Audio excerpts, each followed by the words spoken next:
চলেন আজকে আপনাদের সাথে একটা পিকেলের ভিডিও শেয়ার করি। আর পিকেলটা হচ্ছে কিউকাম্বার পিকেল। প্রথমে আমি একটা পরিষ্কার কাঁচের জার নিয়ে নিয়েছি, আর তারপর এখানে আমি 2 টুকরো রসুন দিয়ে দিয়েছি। এখানে আমি বড় যে রসুনগুলো পাওয়া যায় সেগুলোর 2টো কোয়া ছিলে দিয়ে দিয়েছিলাম। তারপরে এখানে আমি একদম কচি কচি শশা, দেশি শশাগুলো এরকম চিকন চিকন করে কেটে নিচ্ছি। এটার কিন্তু চামড়া ছোলার কোনো প্রয়োজন নেই, এইভাবেই দিয়ে দিব।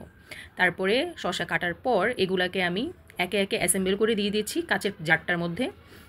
যতটুক দেয়া যায় ততটুক দিতে হবে। আমি সুন্দরভাবে শশাগুলোকে সাজিয়ে নিচ্ছি। তারপরে আমি এখানে দিয়ে দিব সামান্য একটু চিনি। একটু চিনি দিলে টেস্টটা ভালো আসে, এর জন্য। অনেকে স্কিপ করতে চাইলে স্কিপ করতে পারেন, কোনো সমস্যা নেই।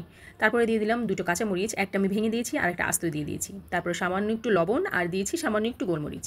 আর এখানে আমি দিয়ে দিলাম 2 মুখার মতো, ভিনেগারের যে বোতল সেই বোতলের 2 মুখা ভিনেগার এখানে আমি ইউজ করেছি। আর দিয়ে দিয়েছি একদম ফুটন্ত গরম পানি। সব কিছু দিয়ে জারের মুখটা আমি জাস্ট উপরে একটু দিয়ে রেখেছি। তারপর এটাকে একবারে ঠান্ডা করে আমি ফ্রিজে রেখে দিয়েছিলাম 2 দিন।